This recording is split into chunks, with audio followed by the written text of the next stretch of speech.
Hi everyone and welcome to my channel. In today's video, we are going to be comparing the two most popular pastel yellow highlighters in the Philippines. So if you want to learn more about these two highlighters, then please keep on watching.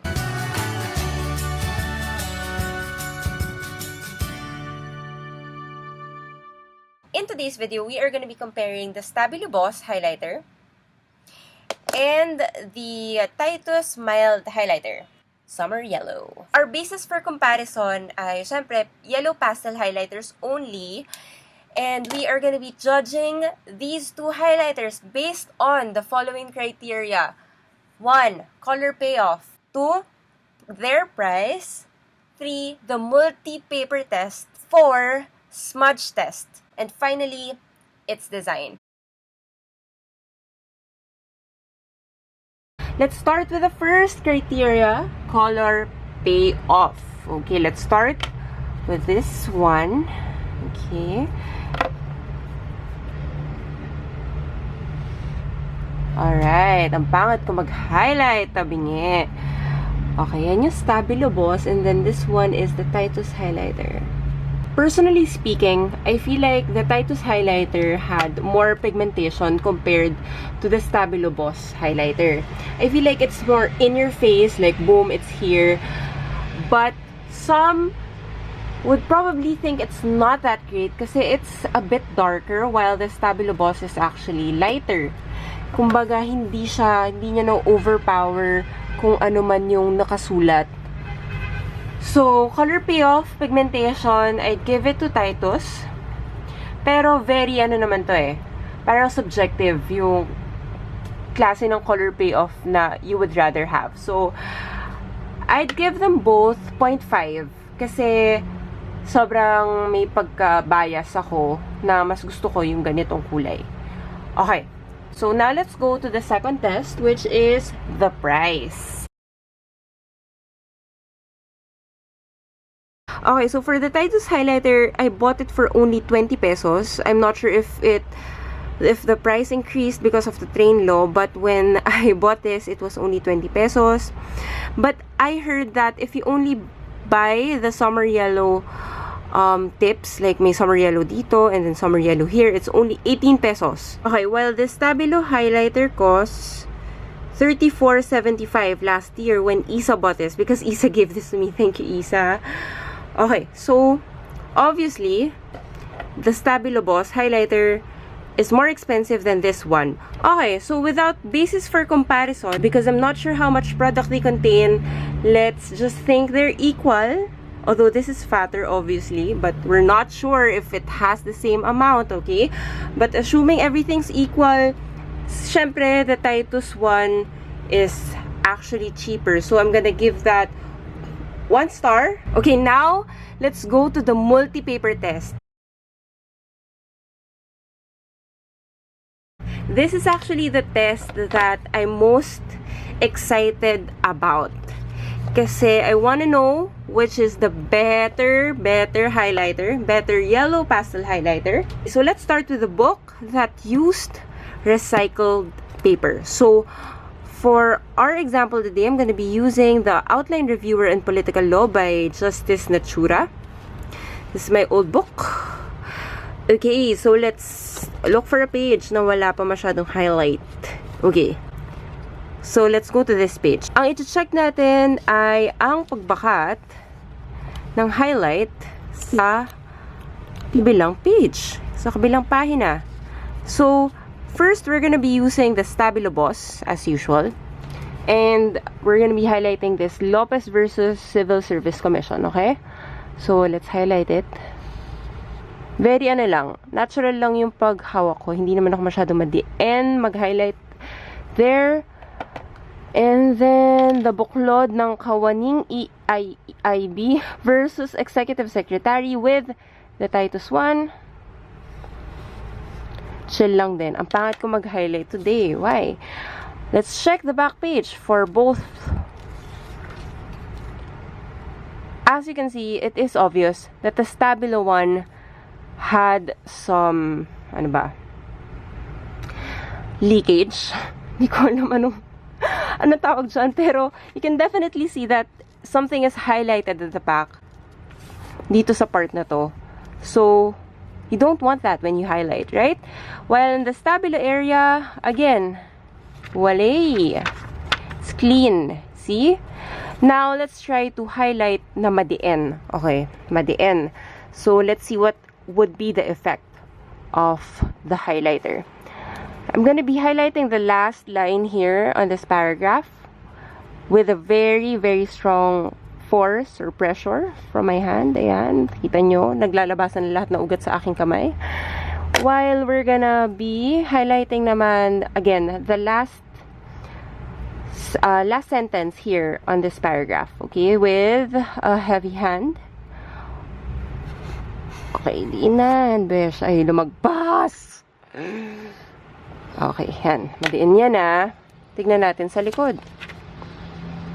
As again, guys, as you can see, yung sa Stabilo, nag-leak na naman siya sa likod. May pansin na pansin. And honestly, as what I can see here, if you turn the page, kita niyo yan, nag-wave siya. Kita niyo yan, parang very watery yung consistency ng Stabilo Boss. While dun sa Titus,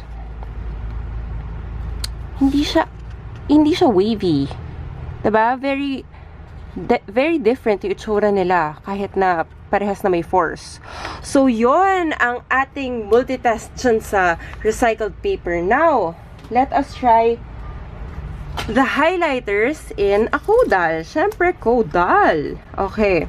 Let's look for, I'm gonna be using this. I'm gonna be using the Civil Code of the Philippines, Rex Bookstore, 2005 edition caudal. Okay, so, and let's look for a page na hindi ko pa nagagamit or na-highlight. What is this? Family Code of the Philippines.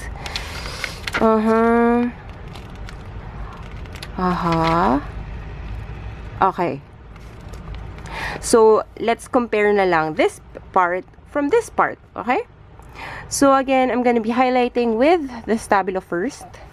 Dito sa line na for births not yet registered.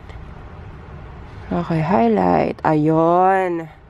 Maayos. Okay, now 8.2 tayo dito. For births previously registered under the surname of the mother. Okay. Alright, now let's check the back portion of the Stabilo part.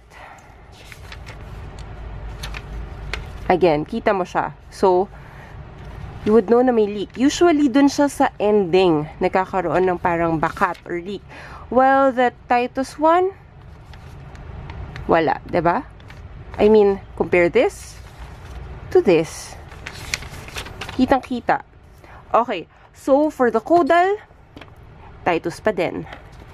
Okay, now, I guess, okay na yung multi-paper test natin because usually, it is the recycled paper ang nagre-react ng sobra-sobra sa mga highlighters. We're done with the multi-paper test. Now, let's do the smudge test. The smudge test ay usually, diba, kapag nag-highlight ka, it is inevitable that your hand will tatama. Smudge. Yan. Smudge. So, again, we are gonna be starting with the Stabilo Boss. So, I'm gonna write and then try to smudge, okay? So, let's write and smudge. Okay. May smudge. And then with the Titus, right? And then smudge. Smudge. Besh. Ano na. So, one more time. Highlight and smudge. Okay. And then we're gonna use again the Titus one. Highlight and smudge. Besh! Winner! Ano na? Ang mura pa sa Titus na! Hindi po ako sponsored. Okay. So, sa smudge test, syempre, ang winner ay walang iba kundi Titus. Oh my gosh, guys. Walang smudges. Siguro kitang-kita nyo naman. I-close up mata natin para mas makita nyo ang difference. I feel like kitang-kita naman, pero i-close up natin para mas makita ang difference. Hindi siya nagpa-focus ng maayos. Pero I guess kitang-kita nyo naman, diba? Obvious. Okay, okay. Now, the final test. Ay, hindi, wait lang. I forgot to mention another test. It's sort of like a smudge test, but let's call it the gel pen test. Okay, let's do the gel pen test. I'm gonna be using my gel pen. I'm not sure if this is a gel pen actually, but I feel like it is. I'm gonna be using my favorite pen, the pen I use during the bar exams. This is the Monami Love Pets in Maltese. So, ito yung ballpen na ginamit ko nung bar. Kitang-kita nyo kwadrado, ang shape, kaya sobrang sakit ng kamay ko. Anyway, what we are gonna do is I'm gonna write something and then highlight with a highlighter. Let's check kung magsasmudge siya or like kakalat siya or something. Yun yung iti-test natin dito sa gel pen test. Okay, so let's start with the Stabilo.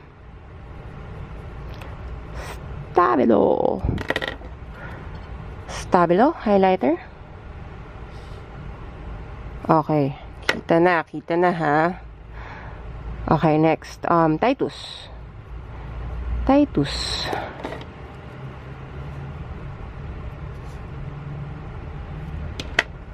Okay, zoom natin para mas makita nyo. As you know, I wrote agad and then I highlighted agad-agad. So, comparing both of them, alin ba yung mas parang nag-spread yung ink, yung blue ink nung pen or nung gel pen? Was it the Stabilo or the Titus?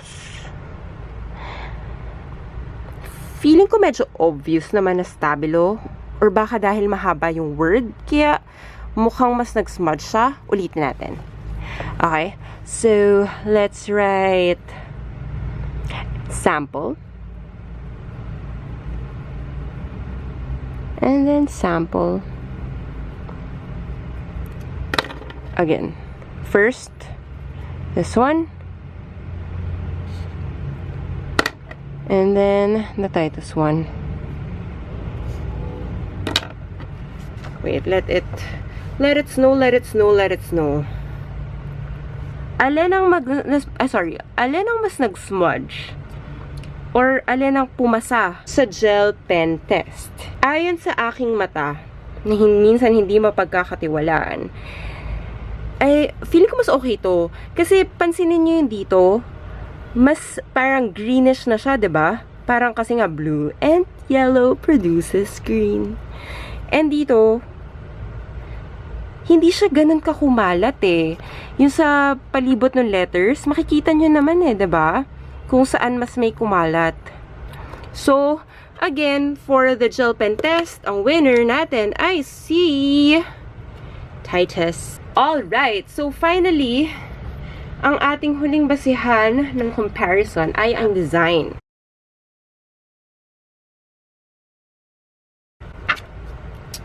Design. In terms of comfort, I feel like mas okay itong Stabilo, boss. Kasi syempre, kapag matagal ka nag-highlight, syempre, 'di ba? Parang mas tama yung bagsak niya sa kamay. Hindi siya nakakangalay hawakan ng matagal na oras, while ito kasi kwadrado siya. Pero mahilig kasi ako sa kwadrado. Personal preference, pero masakit siya sa kamay kapag matagal ka nang nag-highlight. Kasi nga, alam mo yun, hindi siya ergonomic. Tama ba yung gamit ko ng word? Hindi ko alam. Pero, ang okay dun sa kanya is payat siya. So, madaling maikabit sa bag. Ayan. Okay. So, aside from that, in terms of design, so, mas matipid to sa space. Ito naman mas masarap sa kamay. Pero, ang isa pang issue natin kapag nag-highlight ay ang takip. Bakit ang takip? Kasi ayaw mong mawala ang takip ng highlighter mo kasi baka mamaya patutuyo yan kapag nawalan ka ng takip. 'Di ba? So, dapat maganda din yung lagyanan ng takip sa dulo, yung sa puwet. Yan. I find that I've used this before, ganitong klaseng highlighter. And dahil ganyan yung takip niya, hindi siya, alam mo yun, lapat na lapat. So, may tendency na pag tumama yung kamay mo of something, parang gaganyan or something. In fairness, ayaw matanggal. Pero, gets nyo? Yung gaganon. Yun, ganon. While itong Titus, kumakabit siya ng maayos dun sa dulo. So, medyo malayo siya. Alam mo yun? Tapos, kahit na kung nasa dulo ko man or something, hindi siya yung, alam mo yun? Ayan, ang dindiin ko na, oh. Wali. So, design. Ito, ergonomic. Ito, hindi. Tapos, ito, payat. So, okay sa bag. Ito, hindi. So, set off. But, feeling ko nagkatalo dahil sa takip. Kasi nga, again, click-click takip, and then the non-click takip, like the usual basic Stabilo Boss highlighter cover. Alright, so I'd give 1 star for Titus. Okay, so now let us start with the comparison between the Stabilo Boss highlighter and the Titus highlighter. First, basis, color payoff. Feeling ko nag-set off sila sa color payoff kasi very subjective kung anong klaseng kulay o intensity ang gusto mo sa pag-highlight. So, set off yun. Wala. Feeling ko walang point for either team or either brand. So, let's cancel that criteria out. Value for money or the price. Para sa akin, sobrang sulit nitong Titus highlighter. Knowing that's only 20 pesos or 18 pesos kung yellow lang talaga gusto mo compared to the Stabilo Boss highlighter, which is around 30, again, sorry, 34 pesos. So, dalawang Titus Summer Yellow highlighters na ang mabibila mo sa halaga ng isang Stabilo Boss highlighter. So, the point goes to Titus highlighter. Now, let's go to the multi-paper test. Without a doubt, the Titus highlighter won. Dahil sa recycled paper, okay siya. Pati sa caudal, okay siya. So, ibig sabihin, hindi siya babakat sa likod. Okay ang Titus highlighter. So, another point for Titus highlighter. Next is the smudge test. For the smudge test, again, winner again si Titus, loser again si Stabilo Boss. So, 1 more point for Titus. For the gel pen test, again, Titus actually won. Finally, for the design, Titus. And ito, may nag-set off sila, pero Titus generally dahil dun sa takip for me. Okay, so that's it for today's video. Obviously, our winner for today is the Titus highlighter in summer yellow. So, if you're looking for a very affordable highlighter, I would suggest the Titus highlighter, which I personally use always. Again, this is not a sponsored video. This is just me trying to help kung ano ang better sa pinagtatalunan na dalawang pastel yellow highlighters. If you have any comments on how I did this video, or if you have other highlighters, pastel highlighters that you want me to try, please leave them in the comment section below. If there are any school or office supply products that you want me to try or test out for you, please leave them in the comment section below. So that's it for today's video. If you found this video useful or helpful or entertaining, please give this video a big fat thumbs up, subscribe to my channel if you haven't, and I'll see you again soon. TTYL. Bye!